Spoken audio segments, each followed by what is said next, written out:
अथ मंत्रपाठः।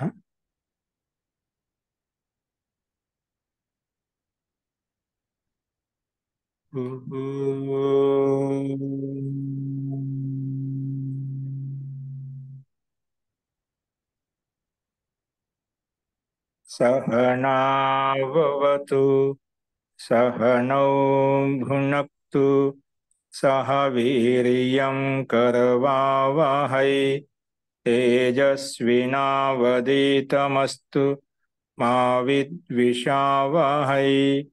ॐ शान्ति शान्ति शान्तिः।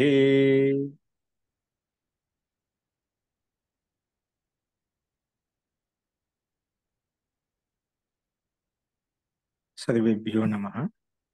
అందరికీ నమస్కారం అండి। మనము అష్టాధ్యాయ క్రమపాఠంలో 5వ అధ్యాయంలో 4వ పాదం చూస్తున్నాము। నిన్న నిత్యమసిత్ ప్రజామేధయో అనే సూత్రం వరకు మనం చూసాము। అందులో అప్రజాః దుష్ప్రజాః సుప్రజాః అలాగే అమేధాః దుర్మేధాః సుమేధాః అని చెప్పి మనం రూపసిద్ధి చూసాము। ఇప్పుడు ఇదే క్రమంలో 123వ సూత్రం గమనించండి। నేను చెప్పిన పాఠంలో ఎవరికైనా ఏమైనా సందేహాలు ఉన్నాయా? అస్తు ప్రకృతం అనుసరామః। చూడండి, సూత్రం 123 5వ అధ్యాయంలో 4వ పాదంలో 123వ సూత్రము బహుప్రజాశ్చందసి। పదవి విభాగం వచ్చేసి బహుప్రజాః ప్రథమ విభక్తి ఏకవచనము, ఛందసి సప్తమి విభక్తి ఏకవచనం। అనువృత్తి వచ్చేసి అసిచ్ పైనుంచి అనువృత్తి వస్తుంది। బహువ్రీహౌ సమాసాంతాః తద్ధితాః జ్ఞాప్రాతిపదికాత్ ప్రత్యయః పరశ్చ ఇవన్నీ అనువృత్తి వస్తున్నాయి।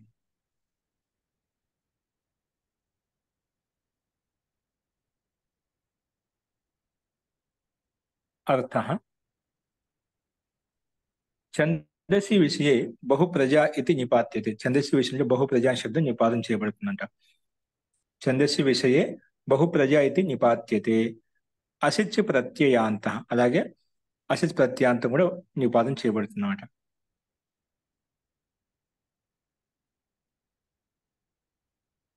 ఇక్కడ మనకు ప్రాప్తి లేదు కాబట్టి ఈ సూత్రంపై నిపాదం ద్వారా మనం బహుప్రజాలు అసిచ్ ప్రత్యాంత నిపాదం తెచ్చుకొని ఈ రకంగా బహుప్రజా అనే రూపాన్ని తయారు చేసుకున్నామన్నమాట। అందుకే బహుప్రజా నిర్రితిం ఆవివేశ, బహుప్రజా నిర్రితిం ఆవివేశ అని చెప్పి ఇక్కడ మనకు మంత్రం కనిపిస్తుంది అన్నమాట, మంత్రాంశం కనిపిస్తుంది। వేద విషయంలో మాత్రమే బహుప్రజా మూల శబ్దం బహుప్రజా శబ్దం చేత అసిచ్ ప్రత్యయం తెచ్చుకుంటాము। అసిచ్ ప్రత్యయం తెచ్చుకుంటే దానికి అనుబంధ లోపం చేసుకుంటే అస్ మిగులుతుంది।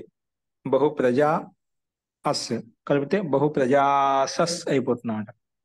బహుప్రజాసస్ ఆ సకారంకే దుత్వ విసర్గం చేసుకున్నట్లయితే బహుప్రజాః అనే రూపం సిద్ధిస్తున్నాడు। బహుప్రజా నిర్రితిం ఆవివేశ అనే రూపం మనకు సిద్ధిస్తున్నమాట। ఇక్కడ ఆకారం విసర్గం లోపిస్తున్నాడు, పక్కన వ్యంజనం ఉంది కాబట్టి। అస్తు ఈ రకంగా మనకు అసిచ్ ప్రత్యయం నిపాతం ద్వారా చేయబడింది కాబట్టి మనకు ఛందసి విషయంలో బహుప్రజా అనే రూపం సిద్ధిస్తుంది। అది ఇక్కడ మనం ఈ రకంగా అర్థం చేసుకోవాలి। అస్తు నెక్స్ట్ చూడండి, ధర్మాదనిత్ కేవలాత్। ధర్మాదనిచ్ కేవలాత్, ధర్మాత్ పంచమి విభక్తి ఏకవచనం, అనిచ్ ప్రథమ విభక్తి ఏకవచనం, కేవలాత్ పంచమి విభక్తి ఏకవచనం। అనువృత్తి వచ్చేసి బహువ్రీహౌ సమాసాంతాః తద్ధితాః జ్ఞాప్రాతిపదికాత్ ప్రత్యయః పరశ్చ ఇవన్నీ అనువృత్తి వస్తున్నాయి। అర్థః కేవలాత్ అర్థం చూడండి, కేవలాత్ పూర్వపదాత్ పరో యో ధర్మ శబ్దః తదంతాత్ బహువ్రీహేః అనిచ్ ప్రత్యయో భవతి। కేవలాత్ పూర్వపదాత్ పరో యో ధర్మ శబ్దః, కేవలాత్ పూర్వపదాత్ కేవలం పూర్వపదానికి పరంగా ఏదైతే ధర్మశబ్దం ఉందో పూర్వ పదానికి పరంగా అంటే తర్వాత ఏదైతే ధర్మశబ్దం ఉందో యో ధర్మశబ్ద తదంతా అటువంటి ధర్మాంత ప్రాతిపదికం చేత తదంతాత్ బహువ్రీహే ప్రాతిపదిక చేత తదంతాత్ బహువ్రీహే అనిచ్ ప్రత్యయం పోతుంది. అక్కడ అసిచ్ ప్రత్యయం, ఇక్కడ అనిచ్ ప్రత్యయం అంటున్నాం. సూత్రంలో ఇవ్వబడిందన్నమాట ధర్మాత్ అనిచ్ ప్రత్యయం అని చెప్పి.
అస్తు.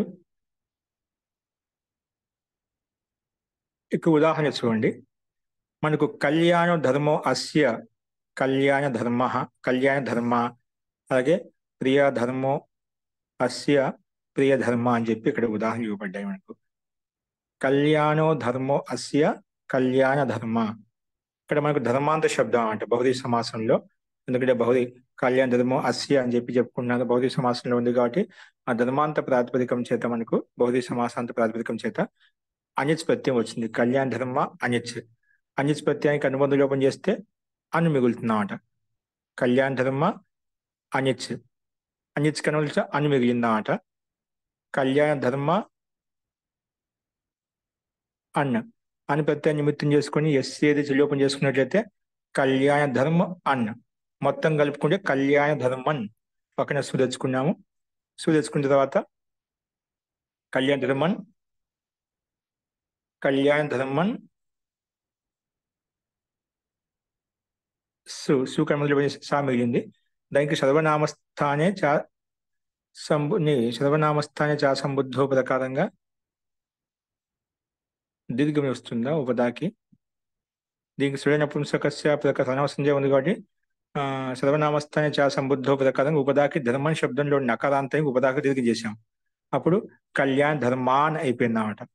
తర్వాత ఆ నకారం హలంతం కాబట్టి కళ్యాణ్ ధర్మాన్ అలా వచ్చింది కదా. నకార హలంతానికి పక్కన సూకు ఏదైతే ఉందో దానికి లోపం చేసుకుంటే హలింగ్యాపి దీర్ఘ ప్రిక్తం హలి ప్రకారంగా, అలాగే నలోపహ ప్రాతిపదికాంతస్య ప్రకారం నకార లోపం చేసుకుంటాం. అప్పుడు కళ్యాణ్ ధర్మ అలాగ రూపం సిద్ధిస్తుందన్నమాట. కళ్యాణ హే ధర్మ చేసుకో. కళ్యాణం ఉంది, ధర్మం అంటే కళ్యాణ్ చేయాలని కామన ఉంది, ధర్మం ఉంది ఎవరికైతే, అలాగా అర్థం తీసుకున్నాం. కళ్యాణమే ధర్మం అంటే కళ్యాణం చేయడం, ఇతరులకు కళ్యాణం చేయడం ధర్మంగా భావించారు ఎవరైతే, ఎవరికైతే అలాంటి స్వభావం లక్షణం ఉందో ఇలాంటి అర్థం మనం తీసుకుంటాం. ఇక్కడ మొత్తానికి ఇక్కడ మనకు ప్రియ ధర్మ కూడా ఇదే విధంగా అర్థం చేసుకోవచ్చు. ప్రియ ధర్మ శబ్దం కేవలాత్ అంటే కేవలాత్ పూర్వ పదం, కేవలాత్ పూర్వ శబ్దంతో మాత్రమే ఇది నియమం వర్తిస్తుంది, అన్నిట్లో వర్తించదని అర్థంలో. కేవల్ కేవలాత్ పూర్వ పదాత్ పరో, కేవలాత్ పూర్వ పదాత్ పరో యో ధర్మ శబ్ద. కేవల పూర్వ అంటే పూర్వ పదానికి ఉత్తరంగా ధర్మశబ్దం ఏదైతే ఉందో అక్కడ మాత్రమే కేవల పూర్వ పదాత్. కేవలం ఇక్కడ కళ్యాణ పదం అనేది ఒక పదం కదా, ఆ తర్వాత ఉంటేనే అని చెప్పి అక్కడ అర్థం తీసుకోవాలి. కేవల్ ధర్మ శబ్ద సే केवल धर्म शब्द से अर्थात केवल पूर्व पद ही जिस धर्म के पूर्व में, केवल पूर्व पद ही जिस धर्म के पूर्व में हो, కేవల్ పూర్వపది అంటే ఏదైనా ఒక పదమే ఉండ పూర్వపది పూర్వపది స్వరూప గ్రహణం తీసుకోవాలి ధర్మ శబ్దసే తాత్పర్యం ఏమిటంటే కేవल పూర్వపది जिस धर्म के पूर्व में हो, जिस धर्म के धर्म शब्द పూర్వంలో ఉండాలంట कोई పూర్వపదికి అతిరిక్త పదం నా హో పూర్వపదికి అతిరిక్త పదం ఉండదు కొన్ని కొన్ని చోట్ల అతిరిక్త పదాలు కూడా ఉంటాయి కదా అలాగే పూర్వపదం కంటే అతిరిక్తంగా ఏది ఉండకూడదంట అదే పదం ఉండాలి అటువంటి పూర్వం కేవలం పూర్వ పదం ఉన్నటువంటి ధర్మ శబ్దాంత ప్రాతిపదికం అయితే ఉందో అటువంటి ప్రాతిపదికం చేత అని చెప్పి ఇక్కడ విశేషంగా అన్ని పదాలు కాకుండా పూర్వ పదమే ఉండాలి ఒకే పదం ఉండాలి అనే తాత్పర్యంతో మనం తీసుకోవాలి ఇక్కడ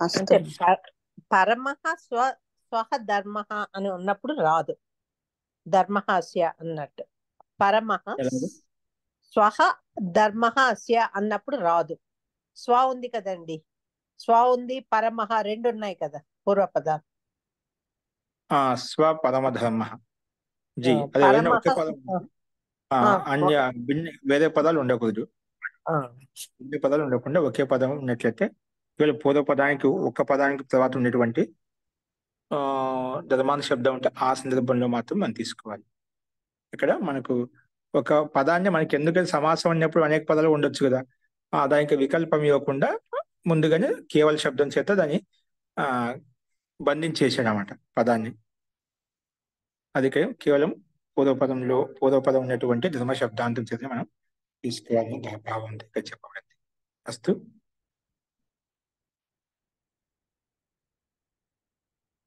ఓకే అండి అయితే నెక్స్ట్ చూడండి జంబ సుహరిత త్రిన సోమేభ్య ఇక్కడ అదే అర్థం నా తెలిసి ఇంకా భిన్నమైన అర్థం ఉంది ఇక్కడ ఇలాంటి టీకా టిప్పణి ఇచ్చారు అక్కడ కనుక ఈ కేవల శబ్దం మీద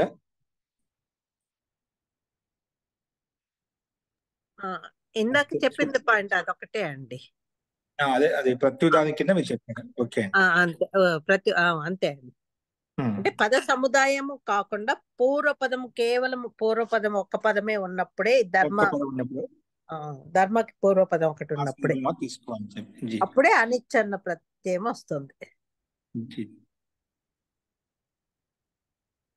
అస్తు చూడండి జంబ సుహరిత త్రిన సోమేభ్య జంభ ప్రథమా విభక్తి ఏకవచనం సుహరిత త్రిన సోమేభ్య పంచమీ విభక్తి బహువచనం సమాసం వచ్చేసి సుహరిత సుశ్చ హరితశ్చ త్రినశ్చ సోమశ్చ ఇది సోమాః తేభ్యః సుహరిత త్రిన సోమేభ్య ఇది ఇక్కడ ఇతరేతర యోగ ద్వంద్వ సమాసం మనకు స్పష్టంగా ఉంది అనువృత్తి వచ్చేసి అనిచ్ బహువ్రీహౌ సమాసాంతాః తద్దితాః జ్ఞా ప్రాతిపదికాత్ ప్రత్యయః పరశ్చ ఇవన్నీ అనువృత్తి వస్తున్నాయి అర్థః బహువ్రీహౌ సమాసే సుహరిత త్రిన సోమ ఈ శబ్దాలు అన్నమాట బహువ్రీహి సమాసంలో సుహరిత త్రిన సోమ ఇత్యేతేభ్యః ఉత్తరం ఈ శబ్దాల పక్కన ఇత్యేతేభ్య ఉత్తరం జంభ ఇది అనిచ్ ప్రత్యయాంతం కృత సమాసాంతం నిపాత్యతే అనిచ్ ప్రత్యయాంతం మరియు కృత సమాసాంతం ఈ రెండు కూడా నిపాతం చేయబడతాయంట ఎప్పుడు బహువ్రీహి సమాసంలో ఉన్నటువంటి సుహరిత సు గాని హరిత గాని తృణ గాని సోమ గాని ఈ నాలుగు శబ్దాలు సుహరిత తృణ సోమ ఇత్యేతేభ్య ఉత్తరం జంభ ఉత్తరం జంభ అనివార్యం జంభ ఇది అనిచ్ ప్రత్యాంతం అది జంభ అనిచ్ ప్రత్యాంతం అది కృత సమాసాంతం సమాసం కూడా నిపాతం ద్వారా చేయబడింది కృత సమాసాంతం నిపాత్యతే అందుకే జంబ శబ్దో అవ్యవహార్యవాచి దంతవాచీచ ఇది జంబ శబ్దం ఏంటి అవ్యవహార్యవాచి అంటే ఇది అవ్యవహార్యం అంటే వ్యవహారార్థంలో మాట్లాడే అర్థంలో అలాగే దంతవాచి అర్థంలో కూడా ఉపయోగించబడుతుంది అవ్యవహారం అంటామంట అది మాట్లాడే అర్థంలో అలాగే వ్యవహారిక అర్థంలో సందర్భాన్ని బట్టి దంతవాచిచ అలాగే దంతవాచి అర్థంలో కూడా ఈ శబ్దం జంబ శబ్దాన్ని ఉపయోగిస్తామంట దంతవాచిచ అందుకే ఉదాహరణ శోభనో జంభో అస్య సుజంభ దేవదత్త హరిత జంభ తృణ జంభ సోమ జంభ అని చెప్పి ఇక్కడ మనకు ఉదాహరణలు ఇవ్వబడ్డాయి. ఇక్కడ పూర్వోత్త జంబ శబ్దం చేత మనము జంబ అకారాంత శబ్దం చేత మనకు అనిచ్ ప్రత్యయం తెచ్చుకుంటాము. అనిచ్ ప్రత్యయానికి అనుబంధ లోపం చేస్తే అని మిగులుతుంది. అని ప్రత్యయాన్ని నిమిత్తం చేసుకుని ఎస్సీ లోపం చేసుకున్నట్లయితే జంబ్ ఆ అన్న కలుపుకున్నట్లయితే జంబన్ అయిపోయింది. జంబన్ మరి సు తెచ్చుకుంటాము. సు తెచ్చుకున్న తర్వాత సుకి సర్వనామ సంధ్య ఉంది కాబట్టి మళ్ళీ సర్వనామస్థానే చా సంబుద్ధో ప్రకారంగా నాంత అకారానికి నాంత ఉపాదాయ అకారస్య దీర్ఘో భవతి. దీర్ఘం చేసుకున్నట్లయితే జంభాన్. తర్వాత సులోపము అలింగ్యాది లోపం ప్రకారంగా నకారాన్ని లోపం చేసుకున్నట్లయితే నలోప ప్రాతిపదిక అంతస్య ప్రకారం జంభా అని మిగులుతుంది అన్నమాట. సుశబ్దం ముందుగా ఆల్రెడీ ఉంది కాబట్టి సుజంభా. సుజంభ అనేది సుక జంభా శబ్దంతో ముందుగా సమాసం చేశాం అనమాట. అందుకే సుజంభా అలాగ రూపం సిద్ధిస్తుంది. అంటే మంచి దంతాలు ఉన్నాయి ఎవరికైతే సుజంభ అంటామంట. హరిత జంబ, హరితమైనటువంటి పచ్చగా ఉన్నాయి దంతాలు ఎవరికైతే. తృణజంభ, తృణకు సమానంగా తృణికేకి సమానంగా దంతాలు ఉన్నాయి ఎవరికైతే. సోమజంబ, చంద్రమాకి సమానంగా చంద్రమాకి సమానం ఉజ్వల్ హై దాన్ తీసుకే. చంద్రమాకి సమానంగా శ్వేతవర్ణంలో ఉజ్వలంగా ప్రకాశిస్తున్నాయి, తేజవంతంగా ఉన్నాయి దంతాలు ఎవరికైతే. ఇలాగా అర్థాలు ఇవ్వబడ్డాయి. అన్నిటిలో మనం తృణజంబ జంబ శబ్దం ఒక తయారు చేసుకున్నామంటే అన్నిటిలో పూర్వపద అన్నింటిలో కామన్ గా ఉంది సు, తృణ, హరిత అలాగే సోమ. అందుకే అన్నిట్లో కూడా మనకి ఇదే విధంగా అనిష్పత్తిని తెచ్చుకొని మనకు సమాసందర్భంగా నిపాదన చేసుకొని మనకు ఈ రకంగా రూపాలు తయారు చేసుకుంటాం. అస్తు రూపం సిద్ధి కూడా సామాన్యంగా మనం చెప్పిన విధంగానే అర్థం చేసుకోవాలి. జీ ఎవరైతే మధ్యలో అడుగుతున్నారు? క్షమించండి గురుగారు, డిస్టర్బ్ చేశానేమో. అంటే ఇక్కడ ఆహారము అన్న అర్థం కూడా ఉంది. అభ్యవహారితనా? తృణమివ జంబో అస్య అంటే అదే ఆహారము అని చెప్పినప్పుడు తృణం అదే అభ్యవహారతి అని చెప్పి మనకు 3 అర్థాలు మనకు శబ్దకోశం ప్రారంభం చెప్పుకున్నామండి. అభ్యవహారతి అనే మనకు వ్యవహరించే అర్థంలో, మాట్లాడే అర్థంలో, తినే అర్థం అంటే చేసే అర్థంలో కూడా ఇచ్చారు అక్కడ అభ్యవహార్య. ఆహారం అని ఇచ్చారండి. అంతే ఠీక్. ఇప్పుడు దంతవాచి అది దంత ఆహారంగా ఉపయోగించి తింటున్నారు అనే అర్థంలో కూడా ఇవ్వబడుతుంది. కానీ ఇక్కడ మనకు అలాంటి అర్థం ఇప్పుడు ఒక దాంట్లో జంభ కానే పీనే వాచక ఇక్కడ కింద ఇచ్చారు చూడండి. ఓకే, మీరు చెప్పినట్టుగా భాషార్థాలు ఇచ్చారు కదా మనకు. నకారక లోపు జంభ బనా హై. जंभा खाने पीने का वाचक एवं దంతవాచక్ भी है. खाने पीने का వాచక్ తినే తాగే అర్థంలో ఉంది. అలాగే ఓకే, ఇక్కడ మనకు మాట్లాడే వ్యవహార అర్థం కన్నా తినే తాగి, ఇప్పుడు ఎందుకంటే దంత శబ్దం తినే తాగే అర్థం తీసుకుందాం. ఓకే, అదే అనేక అర్థాలు ఉన్నాయి సందర్భాన్ని బట్టి. ఎందుకంటే మనకి ఇక్కడ శబ్దకోశంలో ముందు చెప్పిన అభ్యాసాలు కూడా దీనికి అభి ఉపసర్గం వచ్చినప్పుడు సందర్భం అనేక అర్థాల్లో తీసుకోబడింది అన్నమాట. అందుకే అక్కడ అభ్యవహారతి అంటే మాట్లాడే అర్థంలో నేను ఒకసారి చూశాను. అందుకే అదే అర్థం ఇక్కడ మనకు స్పష్టంగా ఇచ్చేది కాబట్టి భాషార్థంలో. కాబట్టి తినే తాగే అర్థంలో మనం తీసుకుందాం. దంతవాచక అర్థం కూడా స్పష్టంగానే ఉంది. అంటే ఇప్పుడు ఇది ఏ అర్థంలో తీసుకొచ్చా అండి? ఉదాహరణ 2 రకాల అర్థాలు తీసుకోవచ్చు చెప్పి మనకు స్పష్టంగానే ఇచ్చారు కింద. సో రెండింటికి వస్తుంది అన్నమాట. రెండింటికి వస్తుంది, సందర్భాన్ని బట్టి మనం అర్థం చేసుకోవాలి. ఓకే, నెక్స్ట్ చూడండి. దక్షిణేర్మా లుబ్ధ యోగే. దక్షిణేర్మా ప్రథమ విభక్తి ఏకవచనం, లుబ్ధ యోగే సప్తమి విభక్తి ఏకవచనం. సమాసం వచ్చేసి లుబ్ధేన యోగ లుబ్ధ యోగ తస్మిన్ లుబ్ధ యోగే. ఇది తృతీయ తత్పురుష సమాసం. అనువృత్తి వచ్చేసి అనిచ్ బహువ్రీహౌ సమాసాంతాః తద్దితాః జ్ఞాపరాధిపదికాత్ ప్రత్యయః పరశ్చ ఇవన్నీ అనువృత్తి వస్తున్నాయి. అర్థః బహువ్రీహౌ సమాసే లుబ్ధ యోగే దక్షిణేర్మా అనిచ్ ప్రత్యయాంతం నిపాత్యతే. బహువ్రీహౌ సమాస్, బహువ్రీహి సమాసంలో లుబ్ధ యోగే లుబ్ధ అంటే వ్యాధి, శిఖారి, వ్యాధి కాదు, వ్యాధి అంటే వేటగాడు, శిఖారి.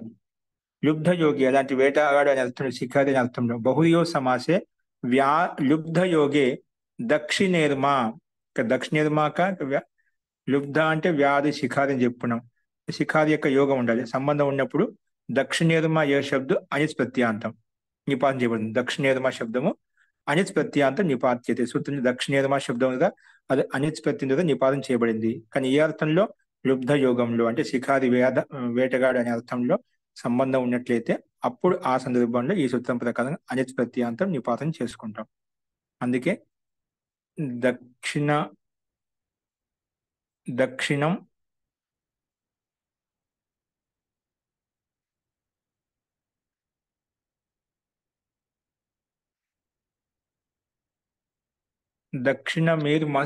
మీరు మమస్య దక్షిణేర్మ నిర్మమస్య దక్షిణ నిర్మమ శబ్దం దక్షిణం ఉండాలనా? ఈర్మమస్య నీ దక్షిణం శబ్దం కాదు. ఈర్మమస్య కింద ఇచ్చారు భాషార్థంలో. ఈర్మ घाव को कहते हैं. ओके, ईर्म मृग को कहते हैं. दक्षिण भाग के जिस मृग का गाँव कर दिया है व्याध ने, उस मृग को ఏ ईर्म ఈర్మ शब्द. అంటే ओके, घाव. गाँव को कहते हैं. हाँ, ईर्म शब्द. दक्षिणम ఈర్మం అస్య దక్షిణేర్మ. దక్షిణం ఈర్మ శబ్దం ఘావ్, మనం ఘాయలు అవుతాం కదా, వ్రణం కలిగినప్పుడు. వ్రణం అంటే దెబ్బ తగిలినప్పుడు. ఈర్మ శబ్దం ఇది ఒకటి వచ్చింది. ఈర్మ ఘావుకు కేతే. పూర్వ దీర్ఘ నలోపము చేసుకుని దక్షిణ భాగమే జిస్ మృగకే గావ్ కర్ దియా. దక్షిణ భాగంలో ఏ మృగానికైతే గాయాలు చేశాము అంటే దెబ్బ తీసాము అంటే దెబ్బ తగిలిందో, ఎవరి ద్వారా అయితే, ఏ వ్యాధుల ద్వారా అయితే, ఆ మృగానికి దక్షిణేర్మా మృగ అంటామంట. అంటే దక్షిణ భాగంలో దెబ్బ తగిలింది కాబట్టి దక్షిణేర్మా మృగ అని చెప్పుకుంటాం. ఓకే, దక్షిణం ఈర్మం అస్య దక్షిణేర్మా మృగ. ఈర్మం వ్రణం ఉచ్యతే. ఈర్మం అంటే వ్రణం ఉచ్యతే. ఓకే, ఇక్కడ మనకు దక్షిణ అనే ప్రాతిపదికం చేత మనకు అనిచ్ ప్రత్యయం, దక్షిణేర్మ శబ్దం కదా, దక్షిణేర్మ ప్రాతిపదికం చేత అనిచ్ ప్రత్యయం తెచ్చుకొని ఇక్కడ అనిచ్ ప్రత్యయానికి దక్షిణ భాగము తో అనిచ్ ప్రత్యయం అని మిగులుతుంది కాబట్టి ఇక్కడ కూడా మనకు ఎస్సీ లోపం చేసుకుంటాము దక్షిణేర్మలో. అప్పుడు మా హలంతానికి పక్కన అచ్చగలుపు దక్షిణేర్మన్, తర్వాత ఉపదాకి దీర్ఘం చేసుకుని దక్షిణేర్మా నకార లోపము, ఇవన్నీ కామన్ గా చేసుకుని మనకు దక్షిణేర్మ అనే రూపం తయారు చేసుకుంటాం. అస్తు. దక్షిణం ఈర్మం అస్య దక్షిణేర్మ మృగ. నెక్స్ట్ చూడండి, ఇచ్ కర్మ వ్యతిహారే. ఇచ్ ప్రథమ విభక్తి ఏకవచనం, కర్మ వ్యతిహారే సప్తమ విభక్తి ఏకవచనం. అనువృత్తి వచ్చేసి బహువ్రీహౌ సమాసాంతా తద్దితా జ్ఞా ప్రాతిపదికాత్ ప్రత్యయ పరశ్చ, ఇవన్నీ అనువృత్తి వస్తున్నాయి. అర్థ కర్మ వ్యతిహారే యో బహువ్రీహి. కర్మ వ్యతి అంటే కర్మ అంటే అదిలి బదిలీ చేయడం అంట. కర్మ వ్యతిహారే యో బహువ్రీహి తస్మాత్ అచి ప్రత్యయో భవతి. దాని చేత అచ్ ప్రత్యయం వస్తుంది. కర్మ వ్యతిహారే యో కర్మ వ్యతిహారంలో ఉన్నటువంటి ఏదైతే బహువ్రీహి సమాసం ఉందో, కర్మ వ్యతిహారే యో బహువ్రీహి తస్మాత్ ఇచ్ ప్రత్యయో భవతి. సూత్రం ఇచ్ ప్రత్యయం వచ్చిందన్నమాట. తస్మాత్ ఇచ్ ప్రత్యయో భవతి. అందుకే ఇక్కడ సూత్రం ఎలా వచ్చిందంటే తత్ర తేనేదమితి స్వరూపే అనే సూత్రం ప్రకారంగా ఇది అయం బహువ్రీహిర్ గృహ్యతే. ఇక్కడ ఈ సూత్రం ప్రకారం బహువ్రీహి సమాసం గ్రహించబడింది అన్నమాట. ఇది మనం ముందు చూసాము. కేశేషు గృహీత్వా ఇదం యుద్ధం ప్రవృత్తం. ఇక్కడ కర్మ వ్యత్యాసం, ఒకరి కేశాలు ఒకరు పట్టుకుంటున్నామట. అదే కేశేషు గృహీత్వా ఇదం యుద్ధం ప్రవృత్తం. కేశి, కచా కచి, ముసలైశ్చ. ముసలి అంటే రోకలి బడలాగా ఉంటుంది కదా, దాన్ని పట్టుకొని కొట్టుకుంటున్నాం ఒకరికొకరు. ముసలైశ్చ ప్రహృత్య ఇదం యుద్ధం ప్రవృత్తం. ముసలి అదే కథలు పట్టుకొని కొట్టుకున్నారు. దండి, దండైశ్చ గృహీత్వ ఇదం యుద్ధం ప్రవృత్తం. దండి. ఇలాగా మనకు రూపాలన్నీ కనిపిస్తాయి. ఇక్కడ మనకు పూర్వపదంలో ఉండేటువంటి ఆకారానికి దీర్ఘం వస్తుంది. ఎక్కడ వస్తుంది? అన్యేషామపి దృశ్యతే. కేశ ఆదిలో పూర్వపదుకో దీర్ఘం. ఈ సూత్రం ప్రకారంగా మనకు దీర్ఘం వస్తుంది అన్నమాట. మనం ముందుకు చూసాము అన్నిటిలో కూడా. తో ఇక్కడ ముసలి శబ్దంలో మనకు మన ప్రకృతి సూత్రం ప్రకారంగా ఇచ్ ప్రత్యయం వస్తుంది కాబట్టి ఎస్ఏది లోపం చేసుకొని మళ్ళా ముసలి శబ్దంలో ఉన్నటువంటి ఈ కాలంలో వెళ్ళిపోయి దాని స్థానంలో మనకు ఇచ్ ప్రత్యయం వస్తుంది అన్నమాట. ముసలా శబ్దం కదా, ముసలి కాబట్టి ఇక్కడ ఇచ్ ప్రత్యయం యొక్క ఈ కాలం కలిపినట్లయితే ముసలి అలా అంటే అప్పుడు ముసలి శబ్దం తిరిగి ఇకారాంతం, అది పోయి హ్రస్వ ఇకారాంతం వచ్చిందన్నమాట.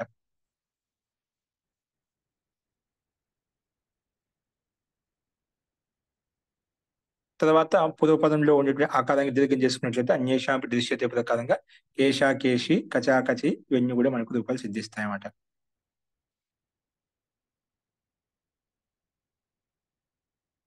అస్తు ముస్లా శబ్దం కాబట్టి అక్కడ అకారం లోపించి ఈకారం వస్తుంది.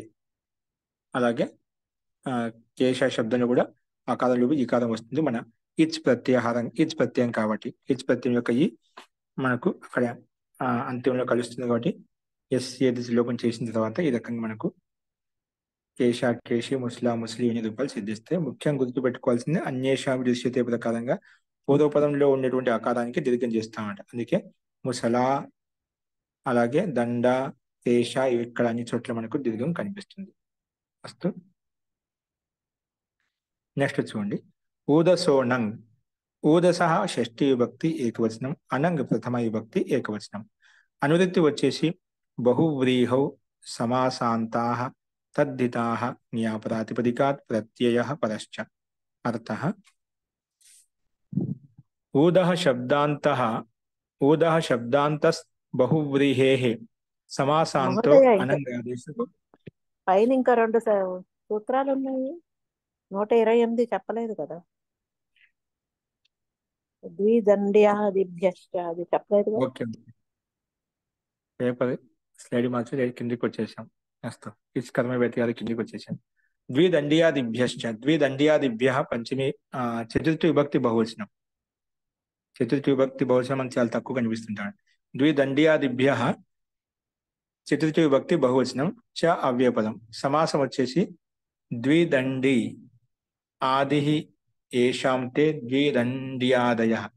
ద్విదండి శబ్దం ఆదిలో ఉంది ఏ శబ్దాలకైతే ఆ శబ్దాలు ఉండే సమూహంలో గణంలో ఉండే శబ్దాన్ని ఇక్కడ తీసుకుంటామట. అందులో మొట్టమొదటి శబ్దం ద్విదండి శబ్దం. అందుకే ద్విదండి శబ్దం ఆదిలో ఉంది ఏ శబ్దాలకైతే దాన్ని ద్విదండ్యాదయ అంటాం. తేభ్య ద్విదండ్యాదిభ్య బహువ్రీహి సమాసం. ఇక్కడ తాదర్థ్యే చతుర్థి అదే అర్థంలో చతుర్థి విభక్తి తాదర్థ్యంలో చతుర్థి విభక్తి తీసుకున్నామట. ఇక్కడ కూడా అనువృత్తి ఇచ్చు పైనుంచి వస్తుంది. బహువ్రీహౌ సమాసాంతాః తద్ధితాః జ్ఞాపరాతిపదికాత్ ప్రత్యయః పరశ్చ ఇవన్నీ కామన్ గా ఉన్నాయి. అర్థః ద్విదండ్యాదయః శబ్దాః ఇచ్ ప్రత్యాంతాః నిపాత్యంతే. ద్విదండ్యాది గణంలో ఉండేటువంటి శబ్దాలు ఏవైతే ఉన్నాయో అవన్నీ ఇచ్ ప్రత్యాంతం నిపాతం చేయబడ్డాయంట. ద్విదండ్యాదయః శబ్దాః ఇచ్ ప్రత్యయాంతాః నిపాత్యంతే. అందుకే ఉదాహరణ కూడా ద్వాభ్యాం దండాభ్యాం ప్రహరతి యహ. ఎవరైతే 2 కర్రలతోటి యుద్ధం చేస్తున్నాడో ప్రహారం చేస్తున్నాడో అతని ద్విదండి అంటాం, లేదా ద్విముసలి అంటాం అంట. ద్విదండి ద్విముసలి.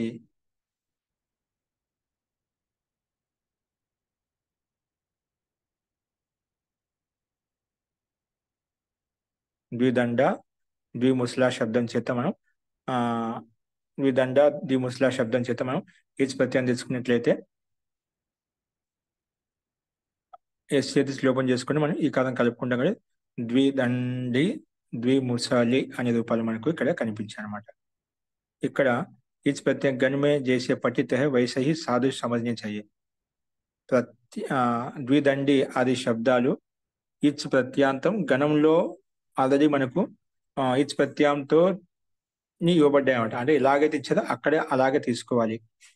అందుకే గణమే చేసే పఠితే అంటే గణంలో ఏ రకంగా శబ్దాలు ఇవ్వబడ్డాయో వాటిని అదే రకంగా సాధు శబ్దాలకి తీసుకుని ఉపయోగించుకోవాలన్నమాట. అందుకే ద్విదండి ద్విముసలి అనే రూపాలు మనకు ఇక్కడ అదే విధంగా కనిపిస్తున్నాయి. నిపాతం ద్వారా మనకు రూపం తయారు చేయబడింది. అంటే ముందు ఈచ్ ప్రత్యయం వచ్చిన తర్వాత ఎస్ లోపం తర్వాత కామన్ గా ఈ కాలం కలుపుకొని మనకు ద్విముసలి ద్విదండి అనే రూపాలు మనకు సిద్ధిస్తాయి. అస్తు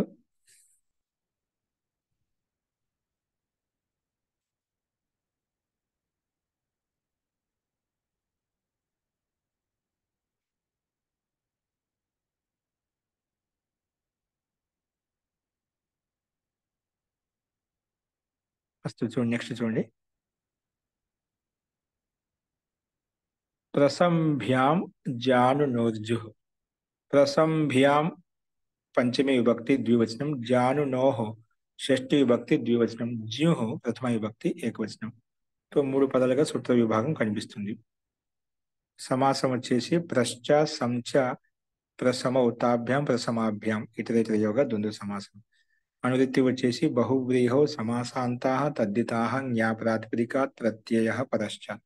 అర్థః ప్ర సం ఇత్యేతాభ్యాం ఉత్తరస్య ప్రా ఉపసర్గం సం ఉపసర్గానికి ఉత్తరంగా ప్ర సం ఇత్యేతాభ్యాం ఉత్తరస్య జాను శబ్దస్య జ్యు ఆదేశో భవతి సమాసాంతో. ప్ర సం ఇత్యేతాభ్యాం ఉత్తరస్య జాను శబ్దస్య ప్ర సం ఈ రెండు ఉపసర్గ తర్వాత ఉన్నటువంటి జాను శబ్దం అయితే ఉందో దానికి జ్యు ఆదేశం వస్తుందన్నమాట. జ్యు ఆదేశో భవతి సమాసాంతో. సమాసం ధ్రువ ఆదేశం వస్తుంది బహువ్రీహో బహువ్రీహి సమాసంలో.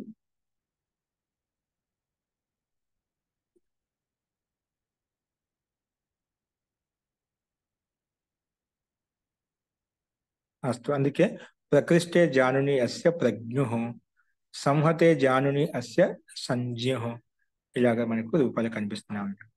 అంటే ప్రకృష్ట అనే ప్రాతిపదికం చేత ఏంటి మనకు ప్ర లేదా సం రెండు ఉన్నాయన్నమాట. ప్రాని ఉపసర్గించిన తర్వాత ఉన్నటువంటి జాను శబ్దం ఏంటి ఉత్తరస్య జాను శబ్దస్య జ్యు ఆదేశం వస్తుంది కాబట్టి అందుకే ప్రా ఉపసర్గం తర్వాత ఉన్నటువంటి జాను శబ్దం అయితే ఉందో దానికి జ్యు ఆదేశం చేస్తున్నాం. అందుకే ప్రజ్యు అయిపోయింది. ప్రకృష్టే అంటే ఉత్కృష్టమైన జాను మోకాలు ఉన్నాయి ఎవరికైతే అది ప్రజ్యు అంటామంట. అస్తు. మొత్తం ఇక్కడ ప్రా తర్వాత ఉన్నటి జాను శబ్దానికి మనం జ్యు ఆదేశం ప్రజ్యు అయిపోయింది. తర్వాత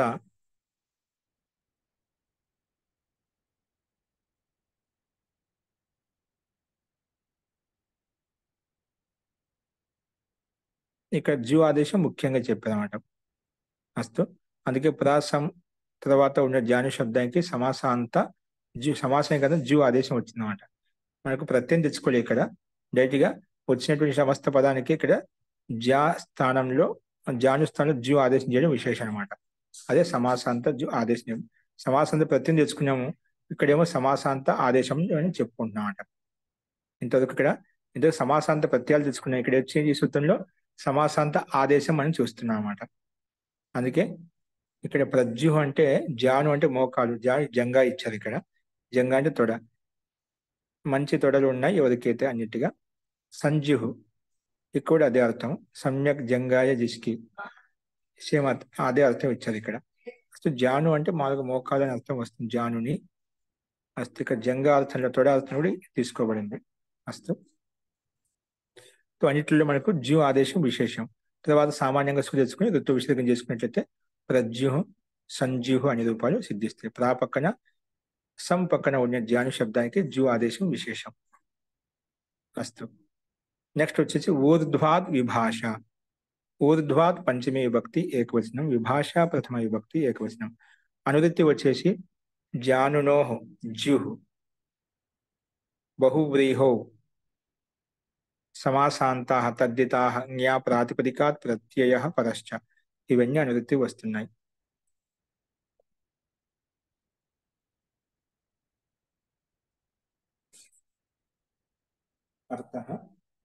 అర్థః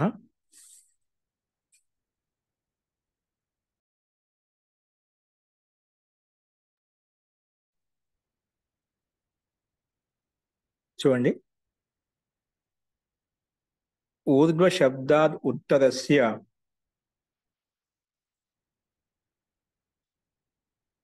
ఊర్ధ్వాద్ విభాష కదా, ఇక్కడ వికల్పంగా మనకు వస్తున్నాయని చెప్పుకున్నాం. ఊర్ధ్వాద్ పంచమీ విభక్తి ఏకవచనం, విభాష ప్రథమ విభక్తి ఏకవచనం. అస్తు.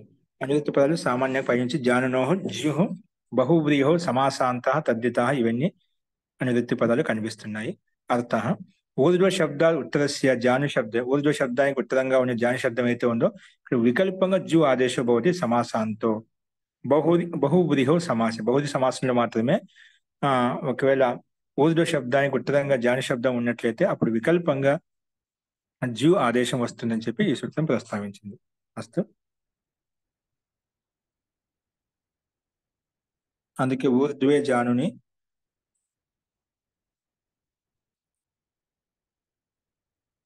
ఊర్ధ్వే జానుని అస్య ఊర్ధ్వజ్యు ఊర్ధ్వజాను వికల్పంగా చెప్పి అందుకు ఒక పక్షం జాను శబ్దం అలాగే ఉంది. ఊర్ధ్వే జాను అస్య ఊర్ధ్వజ్జు ఊర్ధ్వ శబ్దం చేత జాను జాన్ని శబ్దానికి జ్యు ఆదేశం ఊర్ధ్వజ్జు సూర్యుకు ఋతు విసర్గం. ఒక పక్షంలో జ్యు ఆదేశం అలాగే జాను శబ్దం అలాగే ఉంది. జాను శబ్దం అని చెప్పి అక్కడ పైన ఏంటి పైన శబ్దం జాను శబ్దమే, ఇది కూడా అదే విధంగా మనకు జాను శబ్దం ఇక్కడ మనకు ప్రత్యయం రాలి ఆదేశం రాలేదు కాబట్టి ఊరిలో జాను అలాగే ఉంది. సమాసాంత శబ్దం కాబట్టి ప్రాతిపదిక సంజ్ఞ ఉంటుంది కాబట్టి సూర్యుకుని ఋతు విసర్గం చేసుకుంటాం అనమాట. అందుకే కూడా సామాన్య కాదు బహుది సమాసం అయి ఉండాలి, అది అనివార్యం, అది కూడా గమనించాలి.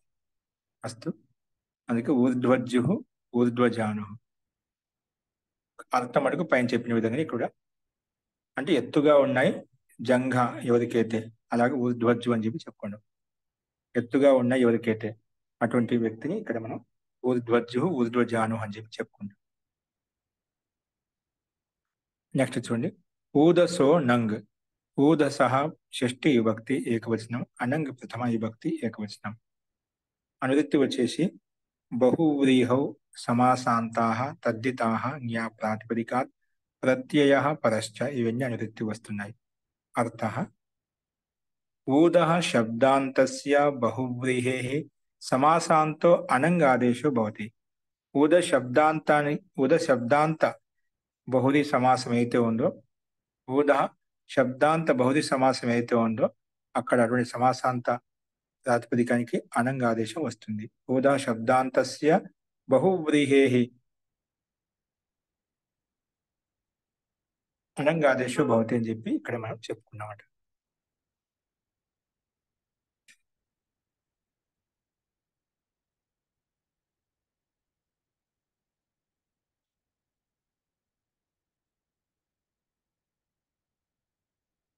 కాబట్టి ఊద శబ్దాంత బహుళి సమాసానికి అనంగాదేశం వస్తుంది. అనంగాదేశం అంటే గిత్తాదేశంగా గిచ్చే ప్రకారంగా అంతిమ స్థానంలో వస్తుందన్నమాట. అందుకే ఊద శబ్దాంతస్య బహువ్రీహే సమాసాంతో అనంగాదేశో భవతి. అక్కడ జ్యు ఆదేశం, ఇక్కడ అనంగాదేశం అనమాట. ఉదాహరణకు కుండమివ ఊధో అస్యాహ స కుండోధ్ని, ఇవన్నీ మన రూపాయలు కూడా ముందు చూసాం. కుండమివ ఊధో అస్యాహ స కుండోధ్ని ఘటోధ్ని అలాగ రూపాలు మనకు కనిపిస్తాయి. అంటే ఊద శబ్దాంతం కాబట్టి బహుళి సమాసానికి ఊద శబ్దాంత బహుళి సమాసానికి మన సమాసాంత అనంగాదేశం. అంటే ఇక్కడ మనకు ఇక్కడ మనకు ఘటోధ్ని అంట, అంటే ఘటోధస్ అనమాట. పరిశిష్టం ఉంది మనకు ఇంకో భాగంలో చూసుకోవాలి పరిశిష్టంలో. కాబట్టి ఇక్కడ మనకు ఊద శబ్దాంతం కాబట్టి మనకు ఇక్కడ వెనకవైపు పరిశిష్టం ఇచ్చారు అనుకుంటే.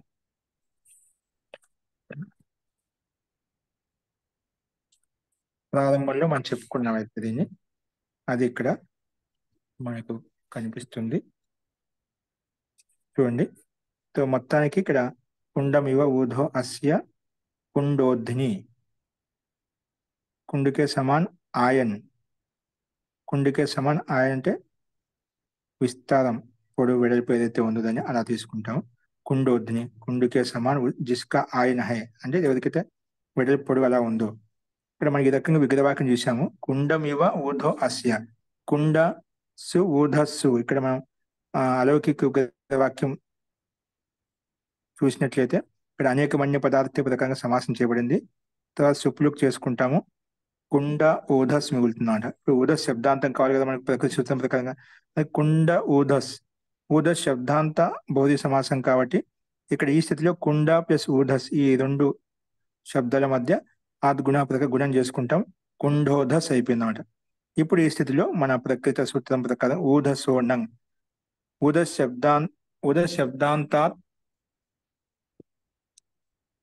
ఊద శబ్దాంతస్య బహుళిహి సమాసాంత అనంగాదేశం వస్తుందన్నమాట. ఇప్పుడు కుండోధస్ కదా, ధస్ కాబట్టి గిచ్చ నియమం ప్రకారంగా గిచ్ ఆదేశ గిత్ ఆదేశో అంతిమ వర్ణస్య స్థానే భవతి, అంతిమ అలః స్థానే భవతి. అంటే అంతిమ ఊదస్లో సకారం అనమాట. సామాన్యంగా ఆదేశాः అనేకాల్సి సర్వస్య ప్రకారంగా సంపూర్ణంగా రావాలి. అంటే ఊర్ధ్వస్థ స్థానంలో సంపూర్ణ ఊర్ధ్వ స్థానంలో అనంగా ఆదేశం రావాలి. కానీ గిత్త ఆదేశం కాబట్టి గిచ్చ నియమం ప్రకారం గిచ్చ అంతిమ అలస్థానే భవతి ప్రకారంగా ఓన్లీ సకార స్థానంలో మాత్రం అనంగా ఆదేశం వచ్చిందన్నమాట. అందుకే కుండోద్ అనంగ్. అనంగ్కి అనుబంధం లోపం చేస్తే అన్ మిగులుతుంది. కుండోద్ కుండోద్ అన్. ఇక్కడ మళ్ళీ కుండోద్ అన్. ఇక్కడ సామాన్యంగా మళ్ళీ కుండోద్ ప్లస్ అని ఇక్కడ అతో గుణం చేసుకుంటామంట. కుండోద్ అన్. అతో గుణం చేసుకున్నట్లే పదరూపం అవుతుంది కాబట్టి కుండోధన కుండోధన్ అయిపోయింది అనమాట.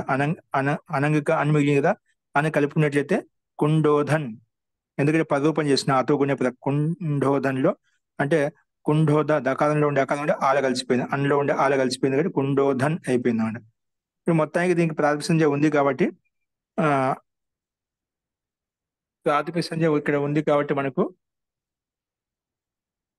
అనోబహువ్రీహి అనంత ప్రాథమికం కదా. ఇప్పుడు అనోబహువ్రీహి ప్రకారం గీ ప్రాప్తం అవుతుంటే ఇక్కడ అనంత బౌద్ధ సమాసం కాబట్టి వెంటనే డాబుబాభ్యాం అన్యత రస్యాం ప్రకారంగా డాబు వచ్చిందన్నమాట.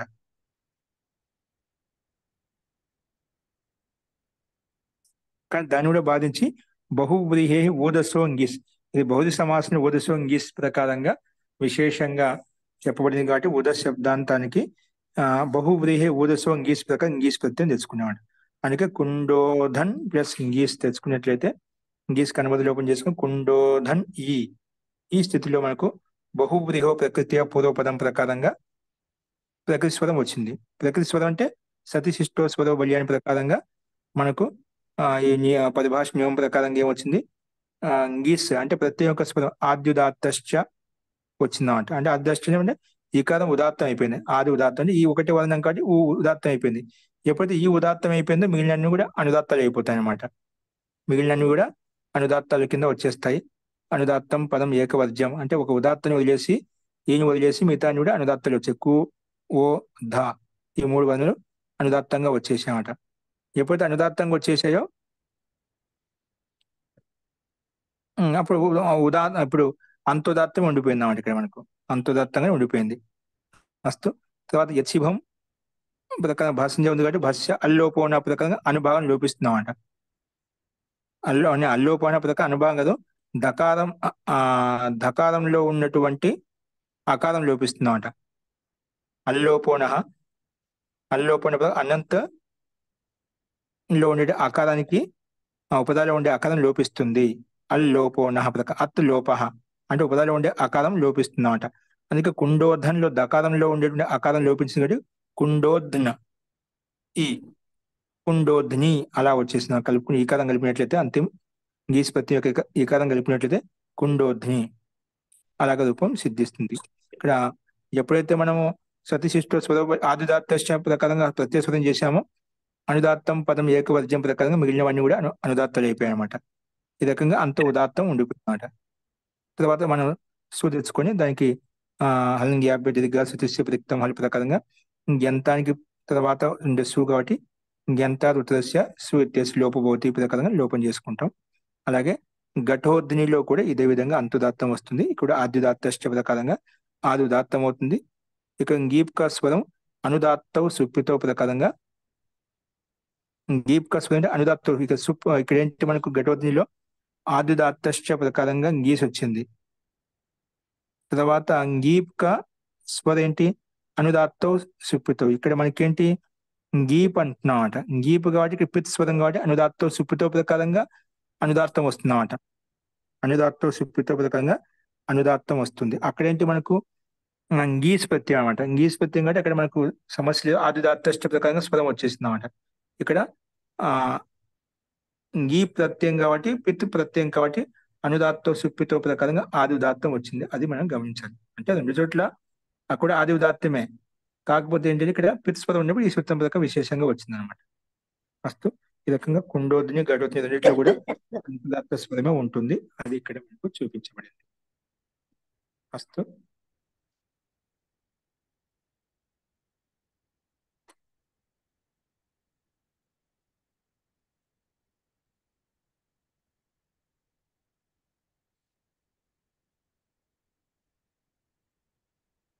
ఓకే అండి.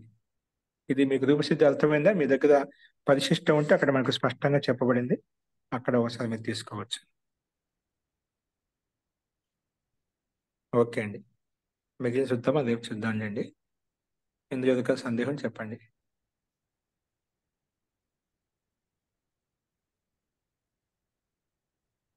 పుస్తకాలు ఉన్నాయి అక్కడ. మహోదయ, ఉమ్. ఇక్కడ మనకి రూపసిద్ధి వాళ్ళు ఇచ్చిన దాంట్లో ఇక్కడ ఈ ఉదాత్తం అనుదాత్తం అవి వాళ్ళు అక్కడ తెలియపరుస్తున్నారు. కానీ మనకి ఇచ్చిన ఇక్కడ సూత్రంలో ఇచ్చిన ఉదాహరణలో అవి ఏమి రాయలేదే, స్వరాల గురించి ఏమి లేదు. అంటే అక్కడ చెప్పుకున్నాం కాబట్టి ఇక్కడ ఇవ్వలేదు, అంతేం లేదు. అక్కడ ఉదాహరణ అందుకే అక్కడ చూడమని రూపము చెప్పారు. అది స్వరాలు ఒక దగ్గర చెప్పుకుంటే ఇంకా అది ఎక్కడ వచ్చిన పదం ఆ స్వరం అలాగే చెప్పుకోవాలి కదా. అంటే ఇలా ఒకసారి చూపి అదే అంటున్నా కదా, ఇప్పుడు మనకి ఇదేంటి, మనకు ఈ శాస్త్రం కాదు కదా, దీని అర్థం చెప్పడం లేదు కదా, అక్కడ ఒకసారి చూపించాము. ఓకే, ఇక్కడ శబ్ద రూపం చూపించడం ముఖ్యం అనమాట. ఈ సూత్రం యొక్క ఉపయోగం ఇక్కడ ఈ సందర్భంలో ఎక్కడ వినియోగించబడింది ఈ సూత్రంలో, అది దానికి ప్రాధాన్యత అన్నమాట. అంటే ఎక్కడ ఏ సూత్రంలో స్వరానికి ప్రాధాన్యత ఉంటే అక్కడ ఖచ్చితంగా చూపిస్తారు. ఇప్పుడు అక్కడ మనకు స్వరం కూడా ఉల్లేఖించాలి, సూత్రం కూడా వచ్చింది అక్కడ, అందుకే ఉల్లేఖించామంట. ఇక్కడ ఏంది, ఈ సూత్రం ఏ సందర్భంలో ఎక్కడ మల్టిప్లై చేయాలి. ఇప్పుడు డైరెక్ట్ తీసేసుకో, ఉదయ శబ్దార్థం చేసి భౌతిక సమాసంలో మనం అనంగాల్సిన చేసుకొని చూపించవచ్చు. అనంగాల్సి ఎక్కడ ఉపయోగిస్తాం అది చూపించాలన్నమాట. సందర్భానుగుణంగా అంటే మొత్తం ఇప్పుడు చూస్తాం. స్వరాలతో పలికిన మామూలుగా స్వరాలు లేకుండా పలికినా కూడా మనం ఎలా అయినా అక్కడ సందర్భాన్ని బట్టి మనం మాట్లాడవచ్చు, అంతే కదా. సందర్భ శబ్దం మీద కాకుండా ఇప్పుడు మనకు మామూలు శబ్దంగా తీసుకున్నాం అంటే ఎలా పలుకొచ్చినాయి కదా, సందర్భాన్ని బట్టి మనకి, ఎందుకంటే ఈ శబ్దాల యొక్క సమూహం ఎక్కడ ఏ సందర్భంలో వాడబడిందో. ఓకేనా? అదే మనం మామూలుగా ఇప్పటి వరకు మన ఎక్స్పీరియన్స్ ఏంటంటే ఈ స్వరాలు అవి వచ్చినప్పుడు అవి ఛందస్సులో వాడేటప్పుడే స్వరాలు వస్తాయి, మిగతా లౌకికంలో స్వరాలు చెప్పవలసిన అవసరం లేదు అని అనుకుంటున్నాం కదా. అంటే మా లోకంలో ఉన్నదాకా అవసరం లేదు, ఛందస్సులో ఉన్న దానికి మాత్రం స్వరాలు ఉంటాయి. అదే ఇది లౌకికంగా పలికాటికి ఇలా చెప్పారు. తర్వాత ఇప్పుడు మనం ఏ సూత్రాలు అయితే అన్ని చెప్పుకున్నామో ఇవన్నీ కూడా మనకి ప్రౌఢరచనానువాద కౌముదిలో మీరు చెప్పారు కదండి, ఇవన్నీ అదే సూత్రం. అక్కడ కూడా ఏ సూత్రాలు మెన్షన్ చేశారు, అక్కడ కూడా ఏ ఉదాహరణలు ఉన్నాయి. ఇప్పుడు దానికి అక్కడ చదువుకున్న దానికి ఇక్కడ చదువుకున్న దానికి వ్యత్యాసం ఏంటండి?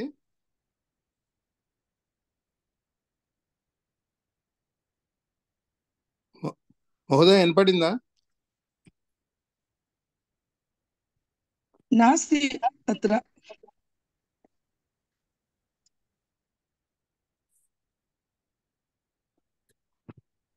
గురువు గారు మ్యూట్ లో ఉన్నారండి. ఏదో ఫోన్ వచ్చి ఉంటది. అదే అదే అదే అదే ఉద్దేశం.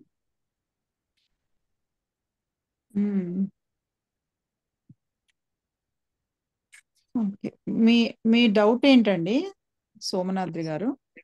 ఇక్కడ డౌట్ ఏంటంటే అమ్మా, ప్రౌఢరచనానువాద కౌముదిలో కూడా ఇవే చెప్తున్నారు మనకి. ఇప్పుడు అది ఇదే టైంలో అక్కడ కూడా 6:30 to 7:30 ఇవే చెప్తున్నారు, ఏ సూత్రాలు ఇవే ఉదాహరణలు. ఓకే, అంటే ఇవి ప్యారలల్ గా అక్కడ ఇక్కడ ఒకటే నడుస్తున్నాయి. ఓకే, అదే అక్కడ చదివాం కదా, అక్కడికి ఇక్కడికి ఏంటి వ్యత్యాసం? సత్య గారు, ప్రౌఢరచన కౌముదిలో నియమాలు ఉంటాయి. నియమాల్లో కూడా ఏ సంధి ఎలా వస్తుంది సూత్రాలు ఉంటాయండి. ఆ సూత్రాలన్నీ అష్టాధ్యాయ సూత్రాలే కాబట్టి ఒకటే ఉంటాయి. అదే సూత్రాలు ఒకటే ఉంటాయి, అక్కడకి ఇక్కడికి ఏంటి వ్యత్యాసంగా అక్కడ లేనిది ఇక్కడ ఏం చెప్పారు అష్టాధ్యాయిలో. ఇది క్రమంగా మనం చదువుకున్నాం, అక్కడ క్రమంగా లేదు కదా, వాళ్ళు విడివిడిగా ఎక్కడెక్కడ పెడితే అక్కడ ఇస్తున్నారు. అలా అని కాదు, అవి మనం విభక్తులు చదువుకున్నామండి. విభక్తులు చదువుకున్నాక ప్రత్యయాలు, టచ్ ప్రత్యయము అవి చెప్తున్నారు. ఇప్పుడు బాహా బాహి కేశ కేసి అన్ని చదువుకున్నాయి కదా మనం. నేను ఇందులో రోజు రావట్లేదండి, చెప్పండి అమ్మా బ్రహ్మరమ్మ గారు చెప్పండి. అది ఏంటేదండి, ఇక్కడ అక్కడ చెప్తున్నది ఒకటే అండి. సమాసాంత ప్రత్యయాలు, టచ్ ప్రత్యయం అంటే అక్కడ సమాసాంత ప్రత్యయమే. అక్కడ కూడా సమాసాంత ప్రత్యయం టచ్ వస్తుందని అక్కడ కూడా చెప్తున్నారు. అక్కడ యూసేజ్, ఇక్కడ జస్ట్ వ్యాకరణం మాత్రమే. అక్కడ యూసేజ్ కూడా ఉంది, సూత్రంతో పాటు యూసేజ్ కూడా ఉంది కదా. అవునవును. అది అదే ఉదాహరణలు అన్ని ఎక్కడ ఉంటాయి, సామాన్యంగా అవే ఉదాహరణలు ఉంటాయి.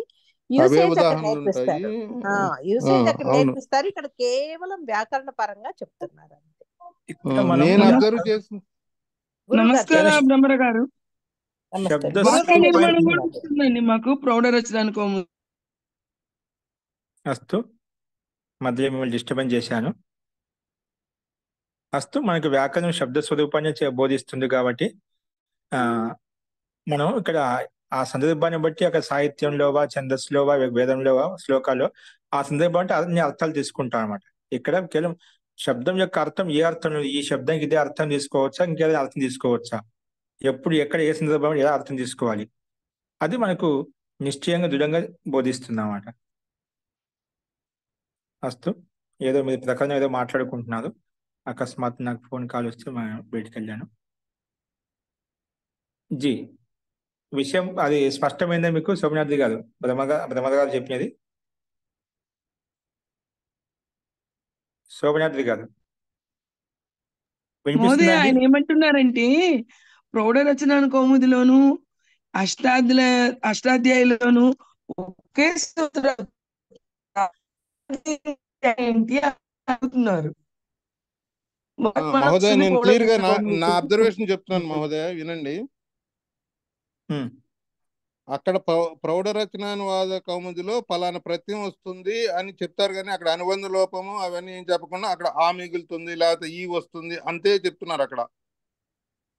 ఇక్కడ మాత్రం ఈ ఆదేశాలు ప్రత్యయాలు తర్వాత ఏ తదిత ప్రత్యయం వస్తుంది, దీన్ని ఎలా అనుబంధ లోపం చేయాలి, దీనికి ఇవన్నీ ఇక్కడ ఇంకా దానికన్నా డీటెయిల్ గా ఇక్కడ చెప్తున్నారు. ఆ తేడా గమనించాను నేను. అంటే ఏం లేదు, అక్కడ కూడా ప్రారంభంలో కొంచెం చెప్పి ఉంటారు, చెప్పకుండా ఉండదు. అన్ని చెప్పే ప్రక్రియ అంతా ఒకే విధంగా ఉంటుంది, ఇక్కడ జరిగినా అక్కడ జరిగినా. కాకపోతే కొన్ని అక్కడ సంక్షేప ముందు ఎక్కడ చెప్పి ఉంటారు, చెప్పినా అక్కడ చూసుకో అని చెప్పి అక్కడ వదిలేస్తారు, ఇక్కడ రైట్ గా ఈ మిగిలిన రూపం చూపిస్తామన్నమాట. ఇక్కడ కూడా మనం ప్రారంభంలో అక్కడ అనుబంధ లోపం అనే మాట ఎక్కడ రావట్లేదు. అక్కడ ఆ ప్రత్యయం వచ్చినప్పుడు ఆ మిగులుతుంది, అది ఆ పెట్టుకోండి లేకపోతే ఈ పెట్టుకోండి లేకపోతే ఊ పెట్టుకోండి అంతే చెప్తున్నారు అక్కడ. ఇక్కడంటే అనుబంధ లోపాలు తర్వాత ఏమేమి సూత్రాలు వస్తాయి అన్నిటి గురించి ఇక్కడ అష్టాధ్యాయులు డీటెయిల్ గా డిస్కస్ చేస్తున్నారు అనిపించింది నాకు అనిపించింది. అది అంటే డీటెయిల్స్ ఉండాలి, సందేహంలో క్రమపాఠం చెప్పుకుంటాం, ఋషి చెప్పినటువంటి ఒక క్రమ విధానం అది చెప్పుకుంటూ పోతుందని ప్రకారం మనం ఫాలో అవుతున్నాం కాబట్టి దాని సందేహం లేదు. దాంట్లో విస్తృతంగానే ఉంది మనం చూసినట్లే. ఆ దృష్టికోణంలో వెళ్ళి చదివినామంటే నీకు అది విస్తృతం అనిపిస్తుంది అన్నమాట. ఇప్పుడు అలాగే ఒక చదువుకునే ఫండమెంటల్స్ ఒక రకంగా ఉంటుంది అన్నమాట. ఆ పరిభాష శైలి ఆ అక్కడికి వెళ్ళినప్పుడు ఏమవుతుందో అది విస్తృతంగా అనిపిస్తుంది అన్నమాట. ఇప్పుడు మనకు దానికి అలవాటు పడిపోయింది అనిపిస్తుంది, కానీ అర్థం చేసుకునేది అది కొంచెం మనకు దృష్టి పెట్టినట్లయితే ఆ అర్థం చేసుకోవచ్చు. కానీ సామాన్య వ్యక్తి అంత త్వరగా క్యాచ్ చేయడం కష్టం అవుతుంది అన్నమాట. అందుకని క్రమంగా ఉండదు కాబట్టి ఇప్పుడు సామాన్య మీరు ఈ రకంగా మీరు ఒక ప్రారంభం నుంచి ఈ రకంగా సమర్థవంతులు లేదంటే క్రమపాఠం చెప్పుకున్నాగా సమర్థవంతులు లేదా, లేకపోతే మనకు చాలా కష్టం అయిపోయింది, ఇది చాలా ఎక్కువ టైం తీసుకునేది ఇంకా మీకు. కానీ ఈ సమయానికి కూడా ఈ ఇంతవరకు అర్థం చేసుకోవాలంటే అది వాస్తవంగా అత్యంత శ్రేష్టమే అనుకోవాలి, అంతే అది మటుకు గొప్ప విషయం అనుకోవాలి. అంటే దాంట్లో మనకు అష్టాదశ కంఠస్థం చేయడము, మనకు ధాతు పాటలు ఇవన్నీ పరిభాష అవన్నీ మన పద్ధతి ప్రకారం చేయించాలి. చేయించిన తర్వాత కూడా చాలా మందికి అంత దీన్ని అవగాహన చేసుకోలేదు అనమాట. కానీ అది కొంచెం మీరు నిరంతర పురుషార్థం చేత నిరంతరంగా పాఠానికి వస్తుంది కాబట్టి మీరు అందరూ సమర్థవంతులు లేదు, అది గొప్ప విషయం అనమాట. ఇప్పుడు అందరికీ సంస్కృతం పూర్తిగా వస్తుందని చెప్పలేం, రాకపోయినప్పుడు కొన్ని భాషను శైలిని అర్థం చేసుకుంటూ మీరు ఎక్కడ ఏ రకంగా వచ్చింది, దీని యొక్క స్వరూపం, దీని యొక్క అర్థం ఏంటి, ఎక్కడ ఏ విధంగా ఉపయోగించబడుతుంది, మీరు దాన్ని క్యాచ్ చేయగలుగుతున్నారంటే అది క్రమపాఠం యొక్క బలమే మీకు ఈ రకంగా ఇంత సామర్థ్యం తీసుకొచ్చింది అన్నమాట. అది విస్తృతంగా ఓకేనా. అది ప్రారంభంలో మనకి కొంచెం ఇదిగా ఉంటుంది కాబట్టి ఏది కూడా ఇది అట్లనికి లేదు, కానీ కాబట్టి మనకు శైలి అర్థం చేసుకోవాలి, అది కొంచెం కష్టదాయకంగా ఉంటుంది. ప్రారంభంలో మొదటి నుంచి మనం కొంచెం నిరంతరంగా పట్టుకోవాలన్నమాట. ఇది మనకు క్రమపాఠం అయితే మనకు అల్ప ప్రయత్నం చేస్తే ఎక్కువ లాభాన్ని పొందవచ్చు. ఈ విషయంలో ధన్యవాదాలు గురుగారు. ఏం చెప్పానంటే ఎలా ఉంటుందంటే ఏదో ఒక సామెత చెప్తామంట, అనాథ గ్రంథంకు పడిన ఎలా అంటే ఇక్కడ మనం నిందించడానికి అర్థం కాదు, అంటే మనకు అంత ప్రయత్నం చేసినా దాంట్లో వ్యాయామం చేసినా ఏదో గుర్తురావడం లేదు. పహాడు కోదిన చూహే నికాల్ అన్నట్టుగా ఉంటుందన్నమాట. అంటే కొండను మొత్తం తవ్వుతైనా లాస్ట్కి ఒక ఎలుకే దొరికింది, సామాన్యమైన దొరికింది అన్నట్టుగా అలా చెప్తూ ఉంటారు. అదే సామెత. అలాగే అదే మనకు కొండను తవ్వి ఎలుకను పట్టినట్టు మహోదయ. లాగా అంటే అంత పురుషార్థం చేసి కూడా మనం కొంతమంది సామాన్య ఎక్కువ టైం తీసుకుందాం, మళ్ళీ అదే పట్టుకోవచ్చు, సామాన్య ఎలకను పట్టుకున్నట్టు ఉంటుంది అన్నమాట. అల్ప ప్రయత్నం చేసినా కూడా మనకు ఒక క్రమంలో చదువుకున్నట్లయితే ఎక్కువ లాభాన్ని ఎక్కువ అర్థం చేసుకోవచ్చు అన్నమాట. అలాగా ఇది మనకు, కానీ అర్థం చేసుకోవాలి. దాంట్లో ఇదని కాదు, అది అది వేరే కాదు, ఇది వేరు కాదు, రెండు ఒకటే. కాబట్టి ఇప్పుడున్న జనరేషన్ బట్టి ఎవరికి ఏమి కావాలో అది ఇచ్చారు వాళ్ళు. వాళ్ళకి ఇదంతా మనకు ఆ పరీక్షా పద్ధతులు చదువుకోవాలి, మనం జ్ఞానం కొరకు చదువుకుంటున్నాం, పరీక్ష కోసం చదువుకోలేదు. కాబట్టి ఏది, అందుకే మనకి ప్రారంభంలో ఇది చదువుకుంటే అది అవసరం లేదు, అది చదువుకుంటే ఇది అవసరం లేదు అని చెప్పి భూమికలు ఇదే మనం ఈ గ్రంథంలో కూడా ఇచ్చారన్నమాట. కాబట్టి ఏది తక్కువ లేదు, అర్థం చేసుకోవాలి. అర్థం చేసుకుంటే అక్కడ ఇంకా దీనికంటే విస్తృతంగా అక్కడ ఇంకా ఎక్కువ ఉందండి, మన తక్కువ ఇంకా. అంటే మన పాఠకులు చదువుకున్న వాళ్ళకి అర్థమైపోతుంది. అక్కడ ప్రతిదీ అర్థం చేసుకోవాలి, ప్రతిదీ ఓపెన్ చేసి దాని అంత విస్తృతంగా ఏది లేదన్నమాట. అదే ఎక్కువ విస్తృతం దీనికన్నా కూడా. కానీ మనకు ఆటోమేటిక్ తెలిసిపోతుంది, వాళ్ళు చెప్పకుండా అర్థం అవుతుంది. అక్కడ ప్రతిదీ చెప్పాల్సి వస్తుందన్నమాట, ప్రతిదీ చెప్పాల్సి వస్తుందన్నమాట. ఇక్కడ మనం ఒకసారి ఎప్పుడూ చెప్పుకునే ప్రథమ పాదంలో, ఇక్కడ అంతా చెప్పుకోవడం పూర్వంలో చూసుకొని చెప్తాం ఒక మాట అంతే. ఇలా అక్కడ చూసుకుంటే అక్కడ అర్థమైపోతుంది అని అనుబంధంలో డైరెక్ట్ మీరు చేసేసుకుంటాం అన్నమాట. కానీ అందరికీ అక్కడ అర్థం కాదు, అనుబంధ లోపం అంటే ప్రతిదీ ఓపెన్ చేసి చెప్పాలి అక్కడ. అస్తు, ఏదైనా కానీ ఒకటి గట్టిగా పట్టుకోవాలి, దాన్ని మనం ఫాలో అవుతుండాలి. అది మనకు బలాన్ని ఇస్తుంది, ధైర్యాన్ని ఇస్తుంది, ఒక మార్గాన్ని చూపిస్తుంది అన్నమాట. అస్తు, మీరు ఆ ప్రయత్నంలో ఉన్నారు, అదే కంటిన్యూ చేయండి. అస్తు, పునర్మిలామః. శాంతి పాఠ. ఓం సర్వే భవంతు సుఖినః, సర్వే సంతు నిరామయాః, సర్వే భద్రాణి పశ్యంతు, మా కశ్చిత్ దుఃఖభాగ్ భవేత్. ఓం శాంతి శాంతి శాంతి. సర్వేభ్యో నమః. అందరికీ నమస్కారం అండి. నమస్కారం నమస్కారం అండి. గురుగారు. ధన్యవాదాలండి.